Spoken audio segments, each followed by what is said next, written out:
phone to 22 Ultra from last year, the S23 now has the same floating camera design. This gives all three devices a more uniform look. However, I still prefer the design of the S22. Even though the design is somewhat boring now, the physical aspect of the S23 is still top tier and what appeals to me mostly.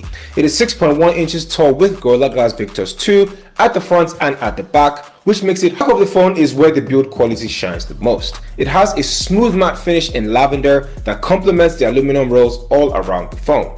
The right side holds the power button and the volume buttons, and with the shape and height difference you can distinguish both in the dark with ease. Now at the bottom you have a single USB-C port that is standard and stereo speakers. Whereas on the Pixel 7, it is a 6.3-inch phone with a glossy back and an aluminum frame. Now the glass frame will allow a lot more smudges and marks, but the snow white or the lemon green color or lemongrass color right here hides that a lot better than the default obsidian black. Now the Pixel 7 is just thin enough to give it a better grip and comfort due to the aluminum frame and weight, which is a lot lighter. Moving on to the display, the S23 is a 1080p AMOLED 2X with a smooth 120Hz display. All sides are symmetrical with a single hole punch camera in the center that utilizes its screen real estate. Now the 1080 750 nits, which is a lot brighter than a lot of flagships in this price range. Now I have no issues when navigating my enhanced experience, but the majority of the time you might not even need that much brightness. Now on the Pixel 7, the display is improved from the Pixel 6, but it still lags behind the S23. Now when compared, the bezels here are much more visible with also having a single hole punch camera in the center, but it is slightly bigger than the S23, a fingerprint scanner and face unlock. The S23 has an ultrasonic fingerprint scanner, while the Pixel 7 has an optical fingerprint reader. Now with the ultrasonic, the S23 has a better, more secure reader that also works with the charger by 7:30 to go workout, and it uses a lot of power. Now by the time I get back, say 2 hours later, it's about 85% or even 80%. Yes, it is now 3900 mAh of battery from last year's 3700. Wi-Fi it can get about maybe an hour or 2 hours more. While on the Pixel 7, it is still hands down the best battery that I have used on any Android phone. It has a battery capacity of 4355 mAh of battery, and it has consistently given me about 7 to 9 hours of screen on time since I've been testing both these phones. Now I start my day pretty early and end my day about 11 p.m. with 30% of battery left. And my standby time has also improved with using a lot of apps from.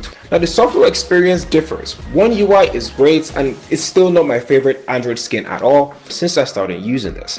Performance has been really strong with the S23. It's very snappy with the high refresh rates, and if you play games you will be very satisfied.